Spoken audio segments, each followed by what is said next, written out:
I'm Dr. Amanda Parks, and welcome to the world of PANGAIA. I'm thrilled to be here. So we consider PANGAIA a material science company that is masquerading as a fashion brand. So what does that mean? We are a relatively young company, about 2 years old, mostly London-based with tentacles moving into the US. And if you know us, you may know us from our tracksuits with the iconic text block describing our ingredients.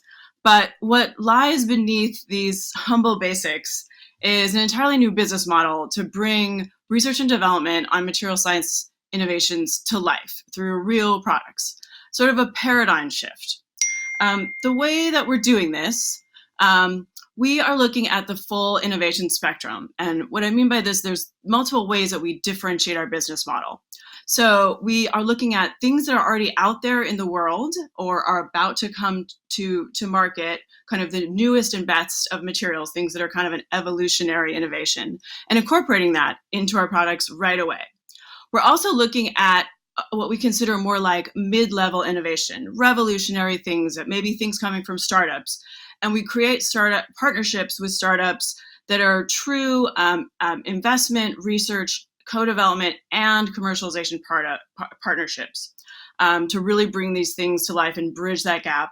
And then we're also looking at much farther long-term research, what we call disruption, things that we see as holes in the industry, things that are really game changers, and things that we can actually put our own internal research into, or be working with partners like academic institutions to do some fundamental research that could go out, up to 7 or 8 years. And the difference of what we're actually doing around this is we first bring these material innovations into our direct-to-consumer products and sell those. But then we also, as opposed to what usually happens in the fashion industry, which is to look for exclusivity, we instead open up our supply chain and have a full B2B channel where we sell our materials and textiles to other brands. And the point of this is that we want to make change as quickly as we can in the fashion industry. We're up against it with climate change, and we also can then share in the profit of selling and licensing and expanding the reach of all the materials that we've developed. So the way that we're doing this is inside of a kind of an approach as a return to the bioeconomy. And what this means is we're following a material philosophy which we've named high-tech naturalism. And this is really where we're looking at where is there abundance in nature and how can we use technology to augment those places? So things like agricultural waste. And how do we actually use technology to support sustainability, not be at odds with it? And how can we promote biodiversity, understanding that as in nature, there is no one perfect material, no one perfect sustainable solution. It's about doing a lot of good things with a lot of different materials. So one example of this, a good example, is our earliest patented release, which is called Flower Down. This is a plant-based alternative to goose and duck down, which also is free of all petrochemicals or fossil fuels, so there's no synthetics. So this is a really unique product offering. And this is using a combination of wild harvested wildflowers with cellulosic aerogel and biopolymers. So some very high-tech materials and processes being applied to something that could be considered lower tech. We also have a whole series of research pillars which we have identified as a way, this is sort of how we're sort of tackling the entire industry up and down. So things like promoting biodiversity, looking at the health of animals, the health of humans, moving away from toxins, looking at water science, and of course also thinking about how we have transparency and scientific education all as part of this. So some other examples of products that we've launched. This is one of the first alternatives to cotton that we released, and this is a seaweed fiber t-shirt. This is blended with organic cotton as well. There's nothing inherently wrong with cotton itself. It's just that we've over-industrialized the production, and we're actually, killing off all other kinds of species, and we need to work on promoting biodiversity. So the more different kinds of cellulosics we can get into the supply chain, the better. And seaweed can solve a whole lot of problems. It's a great material that we're working on now, harvesting it sustainably and turning it into a great fiber. We also have recently launched what we call plant and fruit fiber. And this is a whole family of textiles. We have much more to do on this space, but we're looking at using side stream waste from things like agricultural food production. So not the food part, but all the rest of it that gets thrown away, the leaves and stalks, etc. So things like pineapple leaf banana, Himalayan nettle that's also picked wild, bamboo and eucalyptus lyocell, and again, more of the seaweed. And we're always expanding into these new different fibers to create unique product, both functionality and blends and price points. So we can actually expand what we can do with a cellulosic textile. We're also, of course, moving into the leather space. This is a really important area to start thinking about how we can have more plant-based leathers. We've first released some grape leather shoes, and now we're moving into newer forms of bio-based leathers. I think most exciting is mycelium leather made entirely from mushroom spores that are bio-fabricated in the lab, a beautiful process that has been under research development for, I think, about 10 years now, when we're partnering on that. And there's a whole lot of these new leathers, from things like apples and pineapples and all sorts of plant-based wastes that are being turned into new alternative leathers. We also, of course, have to be looking at what are we doing to the textiles? How are we dyeing them? What are we finishing them? There's so many secret toxins in the fashion industry, things that get put on to textiles, whether it be as a finishing treatment or a pre-dye or something. And we're looking all up and down the supply chain to work on these sustainably, whether they be sort of, say, for example, pigments from agricultural waste sources up through lab-grown biofabrication, so growing color in the lab through a DNA transformation into a yeast cell. So kind of like brewing beer, we're going to be brewing color. And then moving beyond this, a huge scope of the fashion industry is what is now synthetics. And this, one of our main goals is to rid the fashion supply chain of all fossil fuels. And so we need to get out of the habit of using as much polyester as we are. Up to 60% of the current fashion industry has polyester. Garments in the fashion industry has polyester in it. So we partnered with Kinter Fibers, a remarkable startup in Brooklyn, and we're working on a breakthrough bio-based and biodegradable alternative to polyester, so really designing from the molecule up, thinking about end of life. And we will have more exciting news on that in 2022. And then thinking even further in scope in terms of what can we do with all of the pollution that we've created with fossil fuels. And this is a collaboration that we did with Air Ink, a company in India that has literally created ink for printing from pollution particulate taken directly from factories and machines, and it's been characterized and cleaned and turned directly into a black ink, which we've then printed on our products.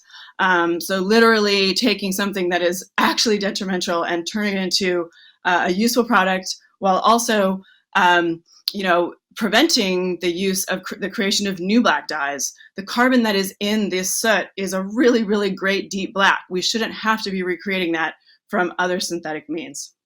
And moving even further into the carbon space, because this is absolutely where we're going to be going super deeply for the next decade, is the idea of actually pulling carbon dioxide from the air.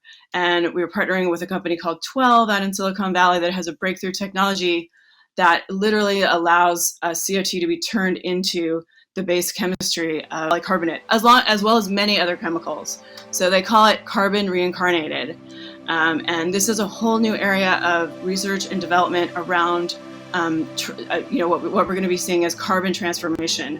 What are the proper ways we can pull it out of the air? What are the proper products to sink it into? Polycarbonate, for example, is a very high-performing plastic. It's not easy to mimic in anything bio-based. So this is one of the places where it actually makes sense. It lasts a long time. It's incredibly durable. And we have released our first product, the sunglasses that you just saw, that have a portion of the polycarbonate lenses are from this revolutionary breakthrough machine. And beyond just the materials themselves, we have a bigger impact framework for the company and a whole kind of strategy towards philanthropy to make sure that we are actually kind of giving back in multiple ways, trying to make the products carbon negative, and also looking at things that are expand upon just the release of our products itself, but things like circularity and end of life, and of course traceability. So one of the ways we're doing this, we've partnered with Eon ID, and we have a digital passport for all PANGAIA products, which will basically show you. Right now it's just a QR code, but we're also looking at all new forms as technology evolves. We can have all new forms of scanning and interactive models, but you have a way to know what your product's made of and everything about the digital information around the actual product. And this helps us also know if it ends up in a landfill or in the place, like where should it be recycled, what is it made of, all of those things. And then beyond that, we're also, of course, as a retail conference, we're moving a little bit into physical retail, but with some special parameters. We want to really think about making retail worth the carbon footprint that we're putting down. So how can we design systems that are reusable, this is a pop-up that we did in Selfridges earlier this year, that also promoted some of our goals around science education and thinking about experiential design, so that retail is no longer just about buying a product, but it can be really expanding an experience, and that can justify the carbon footprint of what you're doing. And then beyond that, we've had a really lucky time, and we feel super honored that we've had a loyal community and really great press that have been kind of following our message, and have really appreciated the kind of transparency and science that we're bringing to the industry. But at the same time, I think, just speaking for me as a scientist, one of the things I'm often doing with journalists is trying to kind of talk them out of talking about how everything is amazing and perfectly sustainable and what we're doing. I'm always trying to kind of point out, well, we haven't done this yet, and here are the questions we're trying to answer. And I think that that's really where kind of our company differentiates itself, being science driven, is there's more value in admitting to what we haven't done yet and where we're going. That's where we can push the industry along and be a model for other companies. And greenwashing is really the antithesis of progress. So I kind of like to think of it as, if carbon is the new black, which, is it's a dad science joke, but humility is the new green. So thank you very much. And you can reach me at the bottom handles, and I believe we have time for some questions. Thanks so much, Amanda. On that note of sort of the limitations and what you've not done yet, are there any scientific challenges that you haven't yet solved that you'd really love to? Any particular materials that you'd love to make that haven't quite cracked or anything like that? What's next? What's next? Well, I think it's a lot more development, as we said, in the agricultural waste space. There's so many more plants to be explored. Also looking at all different forms of regenerative farming and soil health, and how we can actually kind of utilize and be a partner in the soil. I think there's a lot of really interesting open questions around proper recyclability and composting and biodegradability. These end of life questions that they're bigger than any single brand, but we can be sort of a leader at putting down stakes and really understanding the deep complexities of what happens to things in different environments. And that can determine a lot of what we're designing and why. So I think those are, and then there's a whole lot more to be done with carbon. So I think we sort of scratched the surface of our main kind of research points and what we're doing, but moving way ahead, going way beyond. We've got one question from a viewer here asking, where can they get their hands on these kind of materials? And they're interested in how high fashion are they? Yeah, so I don't know what they mean by quite high fashion, but you can, so website, thepangaia.com, and that we sell direct to consumer there. We also have a few pop-ups here and there. We will have one in New York, or we have a few coming around the world quite soon. But on top of that, you can also contact us if you are a brand. Like I said, we have a whole B2B sales channel where we're expanding our materials library as we release new materials. So we do all the work of getting the kinks out of all the manufacturing, doing all the testing, right?